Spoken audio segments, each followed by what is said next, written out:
Hi everybody, I am going to talk about the phases of social casework. Social casework is one of the key basic methods of professional social work practice around the world. Helen Harris Perlman in 1957, in her books Social Casework, a problem-solving process, clearly emphasizes that working with individuals or casework is a process.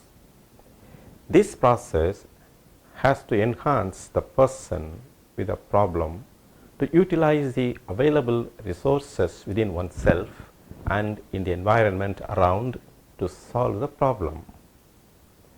The word process is very important in the understanding of casework. Helping individual or doing casework is not a one-time activity, but it is a process. This process has got various phases involved in it. Let me explain the most commonly used phases in social casework by different agencies and by different professionals. At the end of my talk, you will know the phases involved in social casework, understand the role of the social caseworker at each of these phases, and learn the tools and techniques used at each of these phases. The process of casework is a systematic professional method of helping individuals to cope with their problem. Traditionally, the casework process involves 5 key steps or phases. Let me first describe phase 1, also known as the initial phase or intake phase, which is marked by study or exploration of the person with problem. At this phase, a very quick and systematic study of the person with problem is done. In this phase, the worker learns more about the individual's environment and its relationship with the problem. The worker facilitates the person to present the problem. This phase focuses on getting the client to fully participate in the process of problem solving. This is a crucial stage because the client makes an important decision whether to accept or decline the services of the caseworker. Therefore, the initial contact needs to be productive and constructive in order to encourage the client to continue with the service. The caseworker has to be guided by the basic tenets of social casework and must show respect for the self-worth and dignity of the client. The worker's problem-solving capacities and self-affirmation is profoundly influenced by the expression of individuality and ambivalence. During this phase, the key task of the worker is to listen to the description of the problem as presented by the client. The worker has to listen to what the client says and also understand what he or she does not say. The worker must not only pay attention to the words the client uses, but must also identify the hidden meaning of these words. It is an opportunity for the caseworker to learn more about the client and his or her attitude to life. During this initial contact, it is important for the caseworker to convey to the client that the caseworker regards the client as a valuable person, respects his or her dignity, and considers his or her problems important and deserving careful attention. The caseworker should use the initial contact as an opportunity to win the client's trust and get him or her to place confidence in the caseworker's professional competence. This can happen only when the caseworker demonstrates acceptance of the client and a genuine interest in helping him or her deal with his or her problem. It is essential to maintain professionalism through the interaction, starting from greeting the client to bidding him or her goodbye, as this will help build trust. The caseworker must also help the client learn where he or she stands with respect to the problem. The initial phase of understanding the client involves three key activities. They are ascertaining the facts about the client, understanding how the problem and what is happening to the client, and deciding upon the means of intervention that the worker will provide. Let me mention the tools used during this phase. Professional interview with the client and people related to the problem. Records and documents pertaining to the client. Collateral contacts, which includes contacts other than the client or his immediate family, such as staff in school or hospital, employers, relatives, and neighbors. The second phase is known as multidimensional assessment. Assessment focuses on getting to know more about the client and his or her problem. The caseworker tries to gain a thorough understanding of the client and his or her problem. The client is encouraged to elaborate on the problem so that the caseworker is able to develop a better perspective and understanding of the problem. The caseworker concentrates on finding answers to three key questions. What is the problem? How did the problem occur? And how to solve it? As the casework intervention proceeds and more information is added, the initial impressions are either strengthened, modified, or rejected. Assessment is a circular process. It never stops during the casework intervention. It is important for the caseworker to know what to look for, what to disregard, and how to review the findings in the light of the emerging data. As the worker encourages a client to explore the problem, the meaning of the facts becomes clearer. The main tasks of the worker are to assess the nature of the problem, the causes, the precise definition and description of the problem, to assess the nature of the client, review the strengths and weaknesses, and understand how he or she is coping currently, to assess the nature of the person by establishing a causal relationship in order to understand the reasons for the given state of affairs, and to assess the nature of the assistance or help provided by the agency. The assessment should also examine the client's ability to solve problems. Thus, assessment refers to an analysis of strengths, capacities, limitations, motivation, and opportunities of the client. The result of assessment guides the worker in planning the intervention. Assessment does not result in categorization of individuals or in labeling of problems. It facilitates the worker to plan intervention strategies. The third phase is known as multidimensional intervention. This phase deals with the process of implementing the agreed upon strategy to bring changes in those situations which are considered to be problematic by the client. Interventions begin with the setting of goals as decided by the client and the caseworker. The ultimate goal is to reduce distress and improve the functioning of the client. It is important to look at the client's motivation, strengths, and how the situation can be modified or changed. Intervention could be at three levels.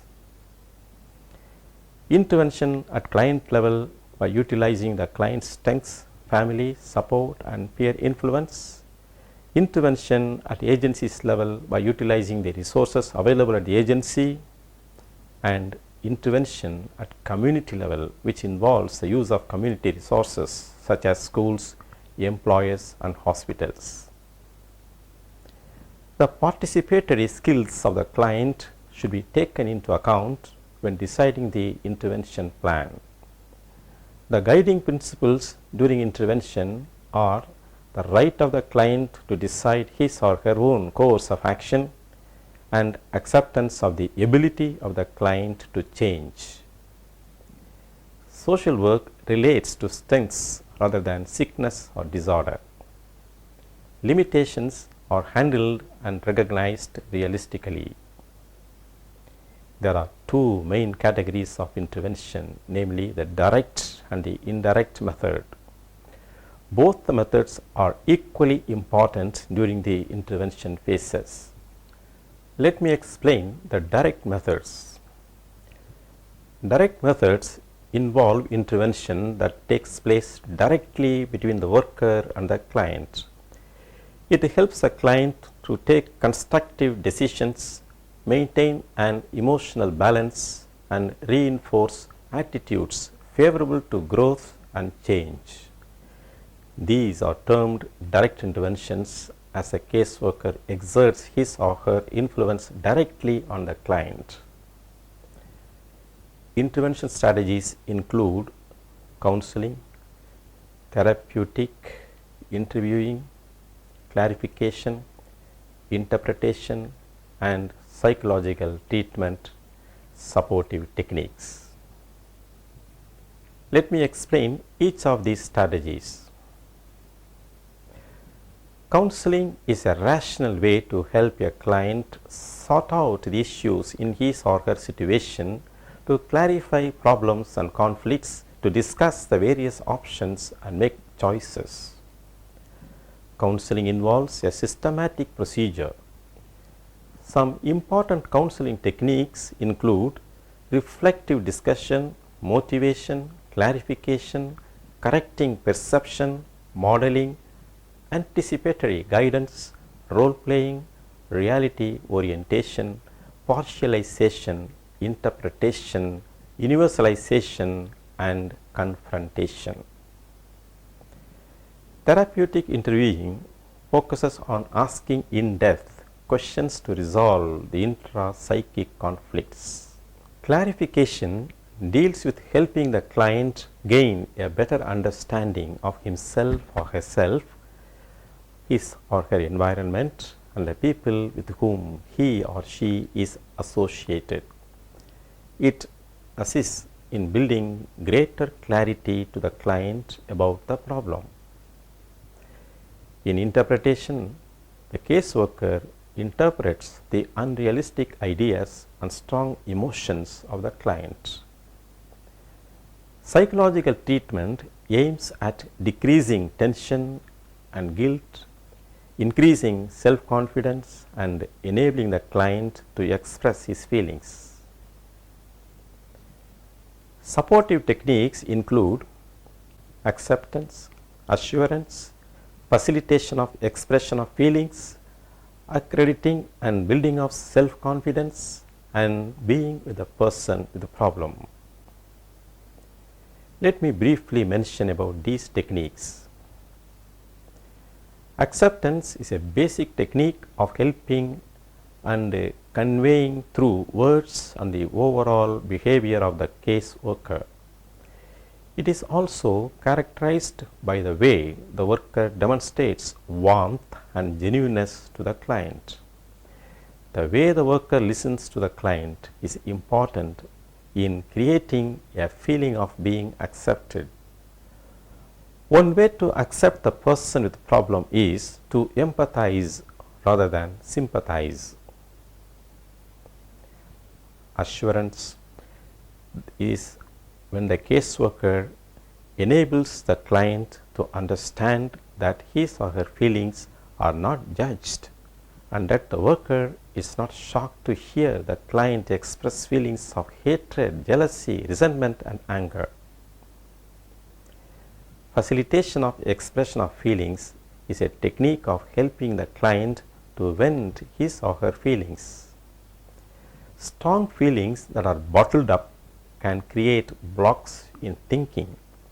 In such cases, it is essential for the worker to help the client to express his or her feelings, and the worker acts as a prodder and prompter. Accrediting and building of self-confidence refers to the worker pointing out to the strengths and positive characteristics to the client and giving him or her due credit for the tasks performed. This helps a client build his or her confidence. Being with the person with problem is a technique that is essential when the person loses confidence or is weighed down with anxiety and is unable to make decision or carry out his or her tasks. In such instances, the presence of the worker will serve as a support. Indirect methods of intervention in the casework process focus on helping the client emerge from the current problem by influencing his or her environment or through some monetary benefits that could be rendered within the scope of the agency of the worker. Let me now explain two indirect methods, namely environmental modification and administration of practical services. Environmental modification refers to attempts to correct or improve the situation in order to reduce strain and pressure. The emphasis here is on modifying the situation. This method is often referred to as an indirect method of intervention, as the focus is on the change of physical environment or an alteration of any of the social systems which may be essential for the better functioning of the client. For example, the client may be encouraged to join a recreational or other group so that he or she can relax and thereby function better.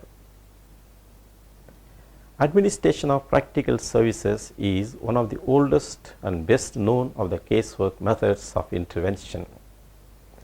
In this method, the worker helps the client to choose and to use a social resource or service provided by the agency.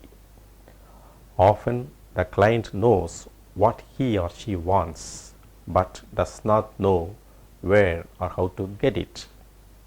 The client is served in one's own agency or sent to another agency where he or she is best served.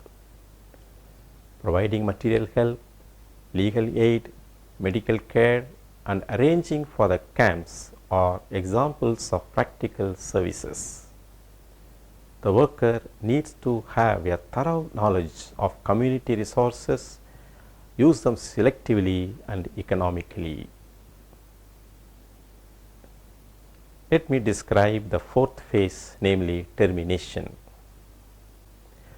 Termination means the ending of a process that began when the social worker agreed to enter into the intervention process. The processes of study, assessment, and intervention do not continue forever. The worker and the client together understand and plan the termination. It is done at a stage when the client looks back with satisfaction on what has been accomplished. The worker takes initiative, outlines realistic goals, confirms the importance of what the client can do and is expected to do in resolving the problem. Termination, in other words, is a signal that the worker uses to confirm that the worker has confidence in the client's ability to learn to cope with situations and to grow. The role of the worker is of an enabler and also as a resource for the person with problem in the present situation. The final phase is evaluation. Evaluation focuses on understanding the outcomes of the casework intervention. The evaluation process will enhance the ability of the worker and the agency to render better professional services. The evaluation process is an essential element in the social casework process. It helps prevent an overlap of the services provided by the agency. The client needs to give his or her feedback about the process, which will assist the development of improved casework processes in the future. Case recordings are important tools which provide information about the casework proceedings and the efficiency of the services provided by the agency. Facts have to be gathered, organized, and recorded for the measurement of results. Recording along with the documentation are continuous and ongoing throughout all the phases of casework intervention. Let me sum up. The process of social casework has 5 phases. Phase 1 is the initial phase or the study phase. During this phase, the client presents his or her problem. The client decides whether to start the intervention or therapy. The caseworker collects all data relevant to the client and the problem. The interactions between the client and the caseworker are often most dynamic in this phase. The client and caseworker initiate a professional relationship founded in trust. Phase 2 is the assessment phase. Assessment is a fluid and dynamic process. It begins with a statement of the problem by the client. The client develops a clearer understanding of the problem during this phase. The intervention strategy is jointly evolved by the client and the caseworker during this phase. The goals of the intervention must be congruent with the needs of the client and the services available to the client. The caseworker must respect, support, and reinforce these goals. Phase 3 is the intervention phase. The intervention or treatment actually begins with the first contact between the client and the caseworker. The client has a right to decide his or her course of action. This principle must be kept in mind at all times during this phase. Intervention can be direct intervention or indirect intervention. Direct methods of intervention include counseling, therapeutic interviewing, clarification, interpretation, and psychological treatment, supportive techniques. Indirect methods of intervention include environment modification and administration of practical services. Phase 4 is a termination phase. Termination refers to the conclusion of a process that commenced when the caseworker agreed, initiate an interceptive process aimed at delivering services to the client. It occurs when the client is satisfied with the manner in which his or her problem was addressed and resolved. Phase 5 is the evaluation phase. This focuses on the process of attaching a value to the social work practice. It is a method of learning what the outcomes are. One of the key purposes of evaluation is to let the agency and the worker know if their efforts have brought fruitful results in the service. Caseworkers have to improve their own practice and the programs and services offered by the agency. Feedback from the client would enable them to do both and also understand the effectiveness of the existing services. Case recording and documentation are continuous and ongoing throughout all the phases of the casework intervention. Let me sign off now and hope to see you in another session. Thank you.